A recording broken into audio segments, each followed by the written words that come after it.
So I had a request or two to do some tutorials, and I thought I'd start with When the Saints Go Marching In. It's a really great song, and it's very good for boogie woogie style music, probably because it's very good for any style of music. It sort of started off, I believe, as a gospel tune, but because of its melodic power and melodic simplicity, you can hear it played in almost any style of music, and it almost always seems to bring the Saints marching in. So you're going to start with a C. I would play it in C, but the great thing, again, about a melodically simple tune like this is that you can pretty much play it in any key that you want, and there's really going to be no big surprises other than the key itself. Like, there's nothing out of the ordinary. So say you start on a C, about more than 50% of the melody is going to consist of 4 notes. Right? So you're going to have a C, an E, an F, and a G. So the most important sort of phrase of the first few bars of the song is just B, A, E, C, E, F, G, da, da, D, C, E, F, G, E, C, E, D. So that's where you get your first sort of turn there.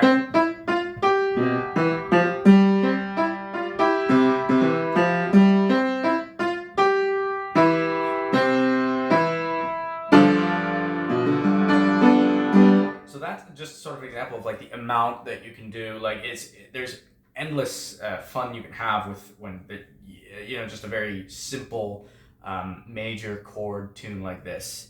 And then so after you get the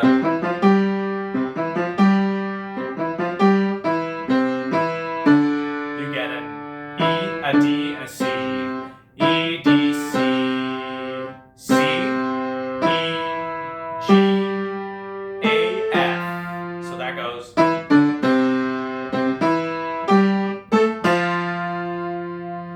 E, F, G, E, C, D, C. So you get, in the end, just played simply on one hand, you're going to have.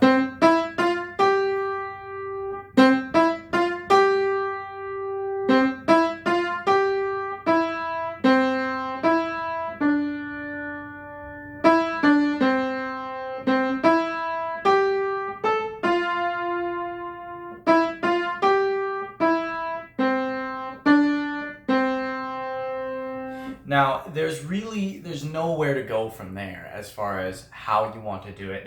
You could do sort of a.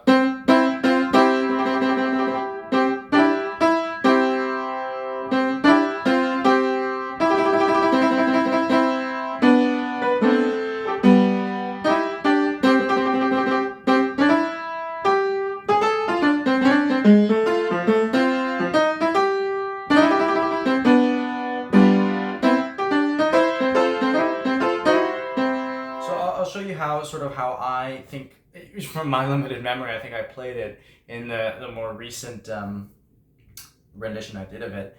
I think it was something like, I really like that sort of, that chord starting, I don't really know how to describe it, when you start on a G and you sort of use C notes as a pendulum. That's a very Fats Domino sort of riff. I really like that kind of thing. So I really liked it for this particular song. So when I played it, I did G, and then you did a C and an E, right? To make that first chord. And then you're going to get a D and an F.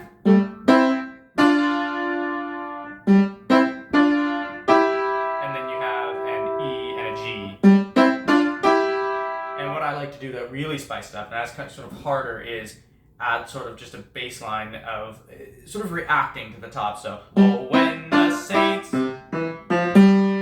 So just you can feel free to play around with that. I'm not very dexterous on my left hand, so I probably would never play. That's not really something that I would find very easy. But you'd want to just something that maybe reflects the same notes and sort of gives it a little bit of color in the space after that, because you're just sort of hanging on a note. And you could feel free to go down the scale. You could probably go.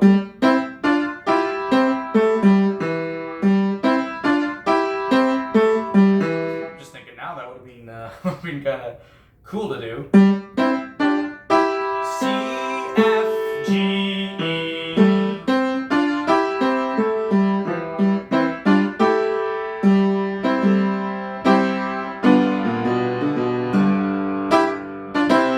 So when you get to a point where you feel that those first couple of notes are sort of colorful enough, and you wouldn't have to play specifically this, but that's my example of a very simple color.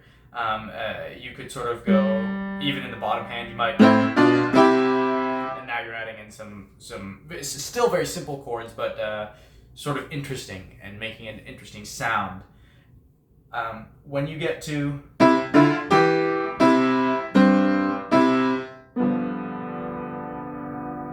that's where you're really hitting a very long pause, and that's where you have the chance to add in a lot of color, or I guess a lot of fluff, I guess, is a better way to say it. So when I played it, I did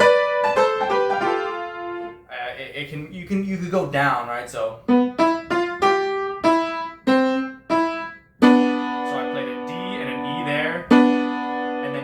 G as a pendulum. So D and D and B, and a G in between, C and an A, back to the G, and then a G and a B, and then use the three. You can use those guys again, but going down. So.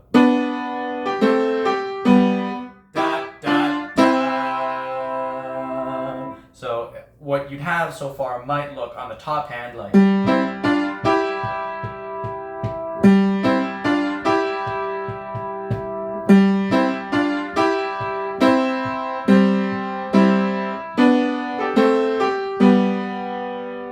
Right?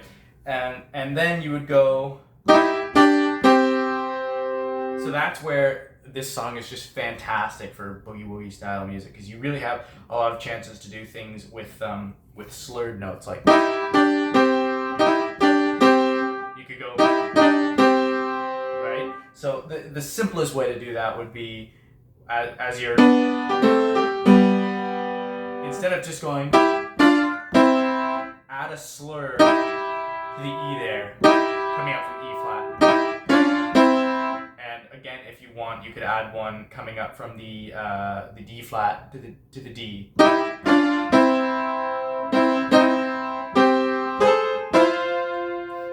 Now, as anyone who tends to improvise more than they do learn will attest, there's certain parts of songs you never get perfect.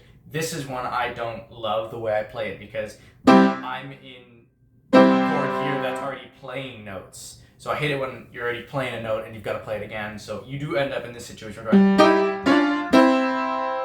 Now you have to come from a C. So I just reverse the chord there. So and you're on a C and an E, and you just go C, E, G, A, L. That's another way you could do it. You could add a similar slur there, slur up from the an A flat to an A. With a C played on all three, so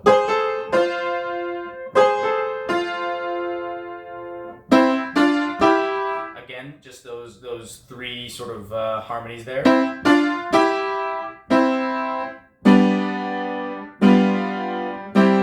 Right, and that ending there can really be played around with, because the actual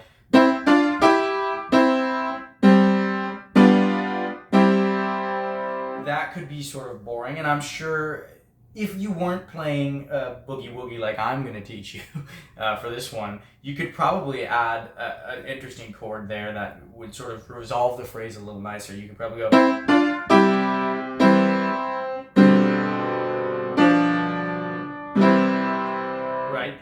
But in the case of this song, it makes it very difficult when you're going to be doing the left hand as well. And I like to play this song very quickly. It's not really convenient to be trying to add that. So when you get to that point,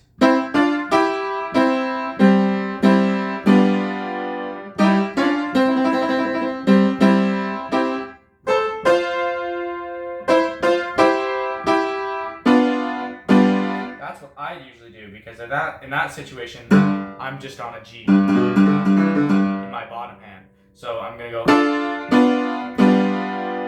right, and you could play around with that, but the essence of that would be made up of an A, an F, a D as your first chord. So, and then you're gonna go 1/3 down, very simple. And then from the D, you're gonna add a B and get rid of the A. And then you're gonna let go of your F and add a G. And then you might jump back up, add the F back on top, get rid of the G, or you could leave it. Resolve to a nice, beautiful G, C, E, G chord. Right, so then you might, with a left hand there, you might have.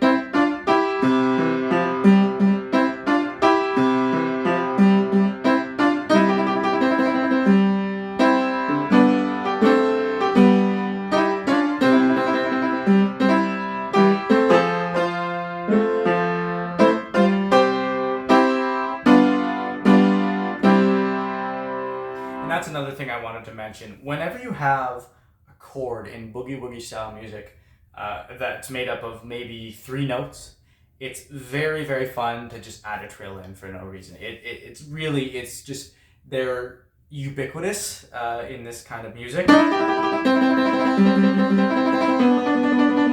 And once you really get your fingers around being able to play trills, they just open up a whole world of fun, because they're really only just playing.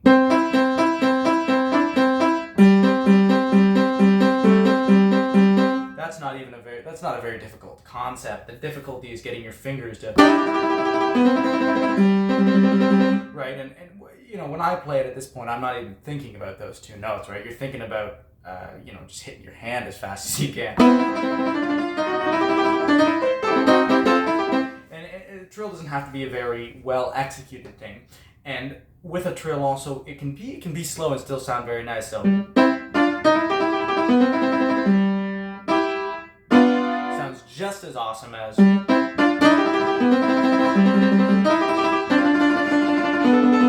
Right? So if you feel confident enough, you can try and add in trills where you have like solid chords like that. So maybe instead of going in that space, you could go, and then you could add them together, and you could have.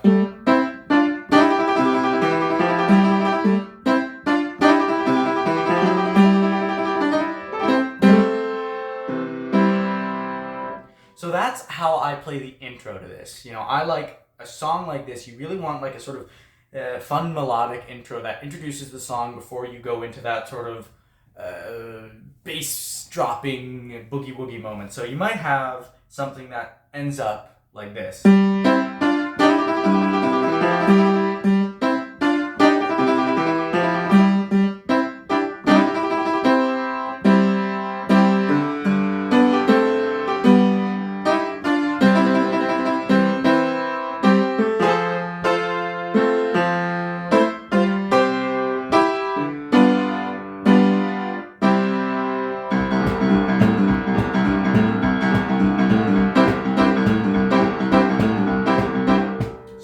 That haven't seen my my tutorials on Boogie Woogie, this is a great one for even just beginning in Boogie Woogie, because the bass line is just, you can mess around with it. You could go, you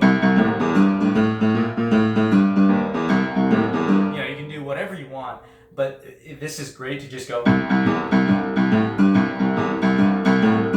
So again, to reiterate, that is 2 taps on C, 1 on E, 1 on C, G, C, A, G,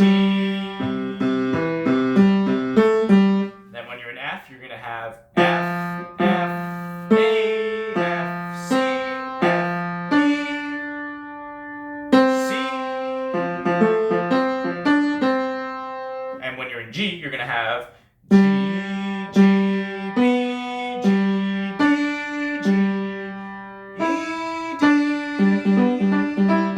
So the chord progression of this is, oh, when the C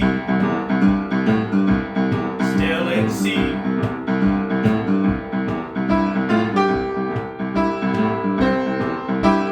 You're quite a ways into the tune before you even have to think about making a chord change, and it's a very easy chord change. You have two options when you're coming out of the C, out of the key of C. If you're going into G, in this situation you can either go up, so you could go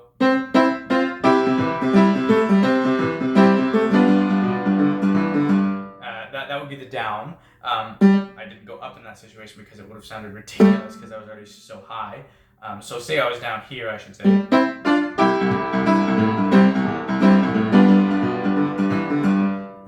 In that situation, I went up to the G above the C there. That, at least in this situation with this piano and most pianos, that's going to give you a little bit of more chording, and you're going to be able to hear the note a little bit better because the higher notes are sort of easier to hear. They're a little bit more harmonic, but the problem with that is it sort of takes away from the sort of real boogie woogie feeling sometimes, especially if you're playing piano solo. You might consider going down instead. So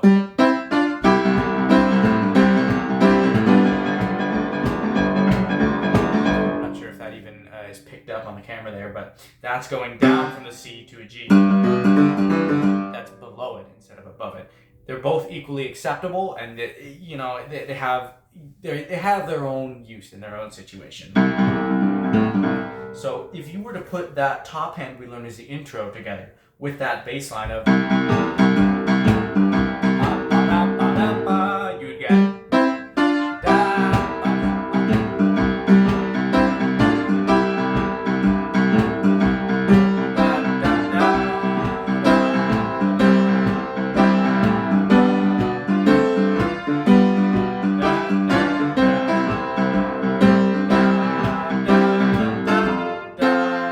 that's where you hit the F.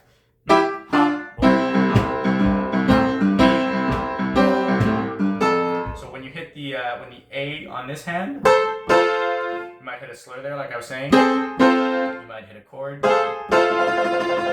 You might, do something like that. That's when you're gonna hit the F. I think my F key's on its way out there.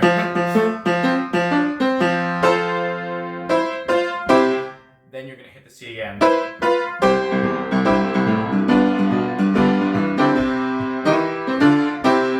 And then when you have phrase endings like that, you might do something like, that's a really, really simple phrase ending when you're in this hand position, right? So you might go slur.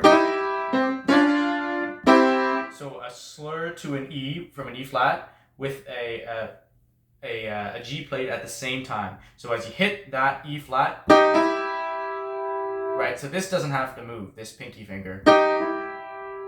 You're only sliding out the pointer finger. Same thing when you hit the D and the F, move up from the D flat.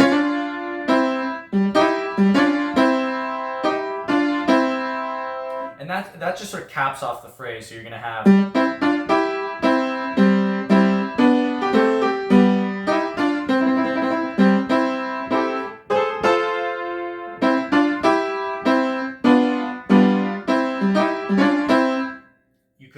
you could add the G in there like I did, sort of by accident there, as a pendulum. Or you could just go, and then if you really want to, you could mimic it in the left hand if you feel confident in doing that.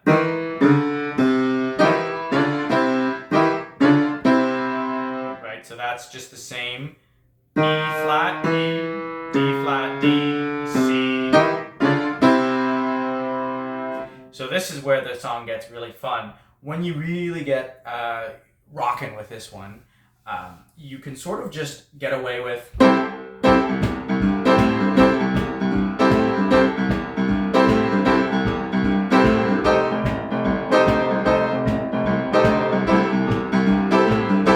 again with the F.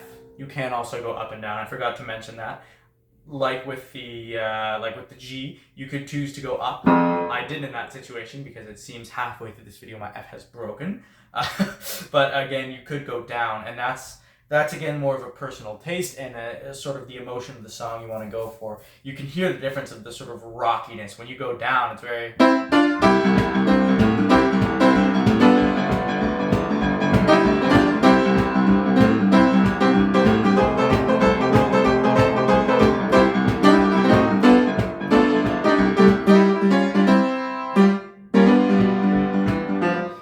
similarities to Swanee River Boogie, and that's really what puts it in that category. It's very much designed for this kind of music. So you get this left hand going.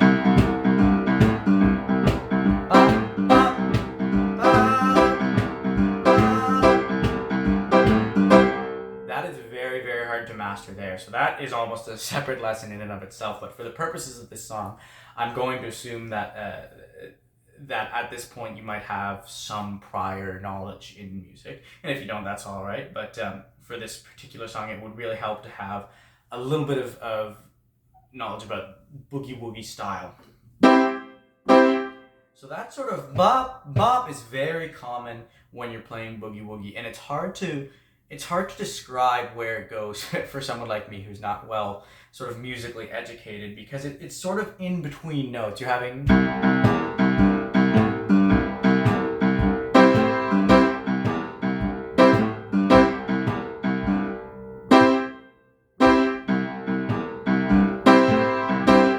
So when you're first hitting that, you're almost in between the and the in your bottom hand. So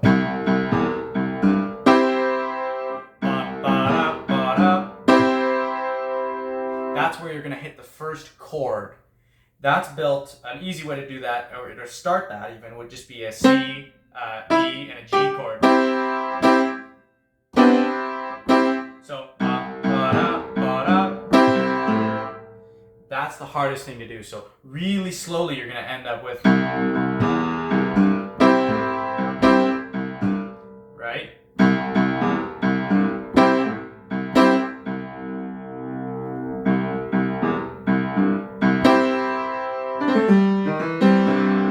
I can't even play it that slow, as you can tell.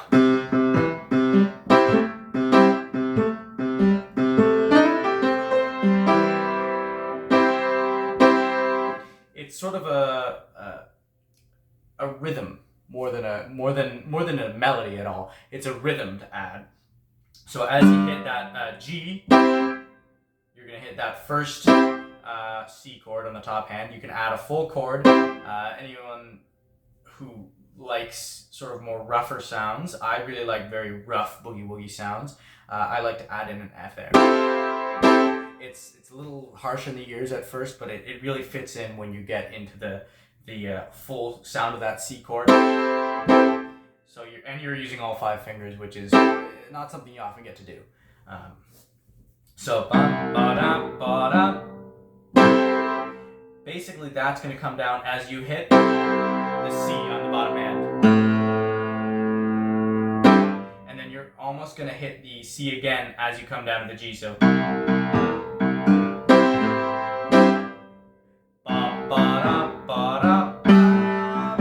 right? So it's really a method of taking it very slowly and focusing on the...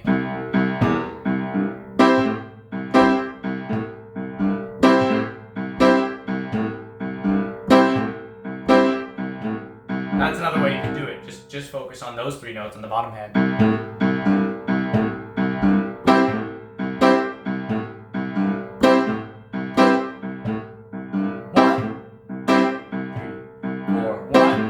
2, 3, 4. 1, 2, 3, 4. 1, 2, 3, 4. When you hit G, you're still doing the same thing in the left hand, but in the right hand, you have a lot more choice again, because you basically have as many notes as your finger could play. And some, I've seen tutorials that'll say, there's all sorts of fun things you can do with this, right? I've seen this in tutorials before, right? You could do an E, a G, an E flat, a C and an A. That was one of the first things I learned to do, and that sounds really.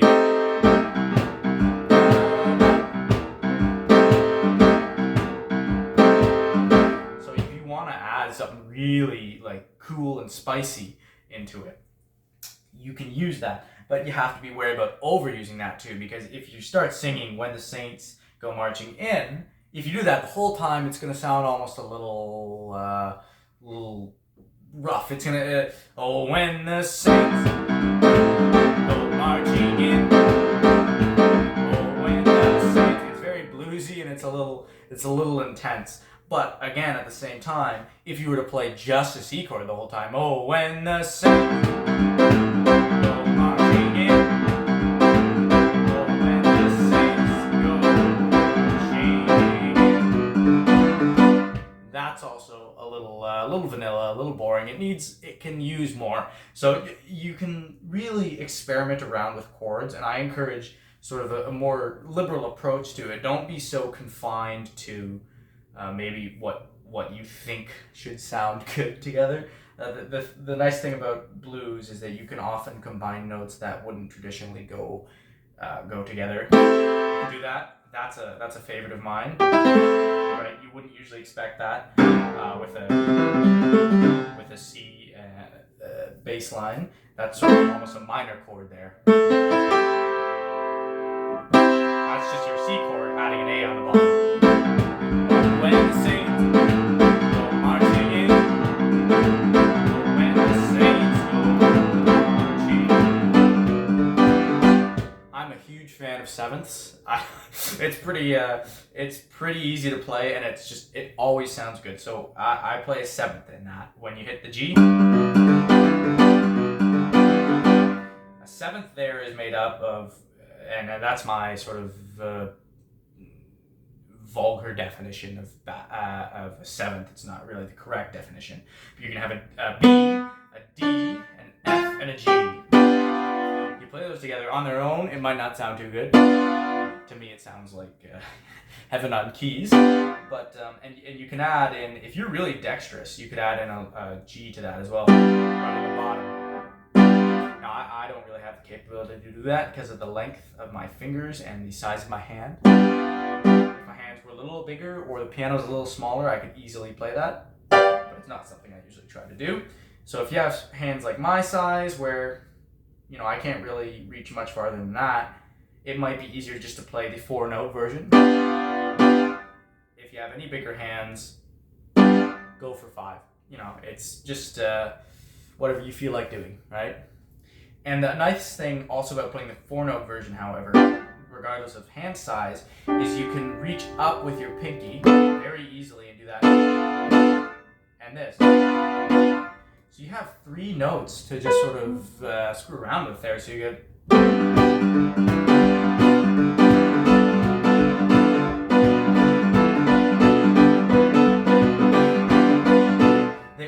Each chord has like this unique sound. This is very, I'm up here, and this is sort of down here, So it's got a way about it that you can really just play around, and changing one note changes the whole feel of that particular phrase.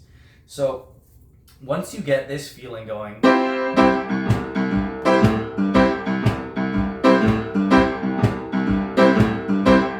can start singing over it. So you get that chord progression going. You have C, C, C, C, C.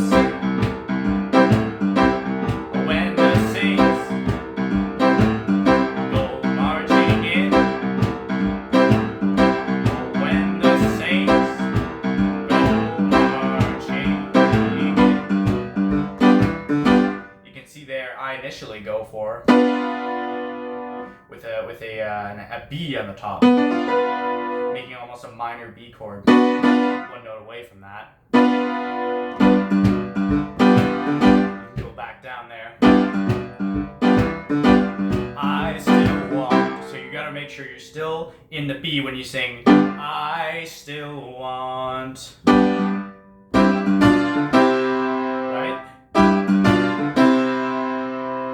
And if you were sort of like a country kind of player, like more, this is a very Mickey Gilley, Jerry Lee Lewis style thing. You could go. That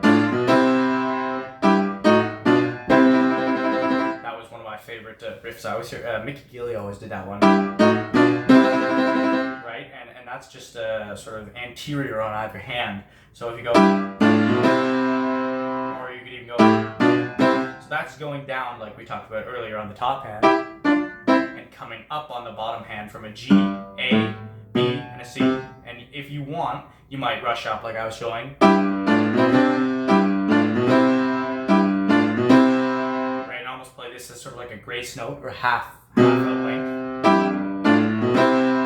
That would be sort of more difficult to play if you haven't been playing it accidentally like I have for so long. It's not something I would think would be very easy to actually learn to play. I did it because I was, when you do this, you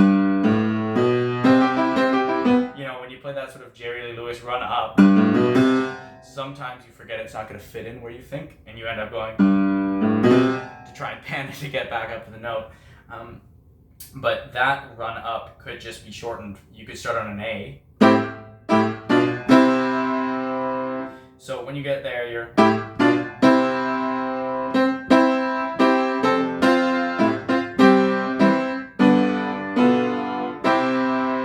So now you can have, oh, when the saints go marching in. Yes, when those saints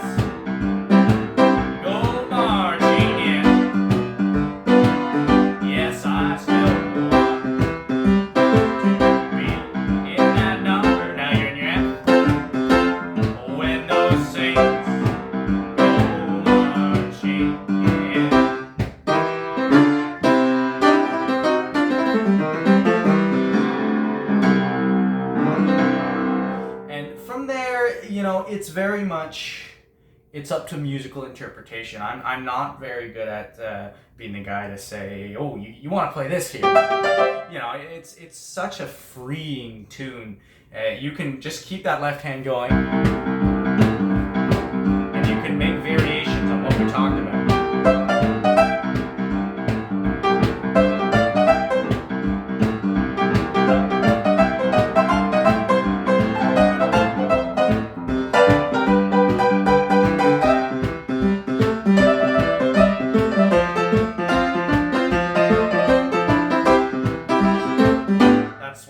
Boogie. See, I've just gone into it accidentally. That's how freeing a tune this is. It's very.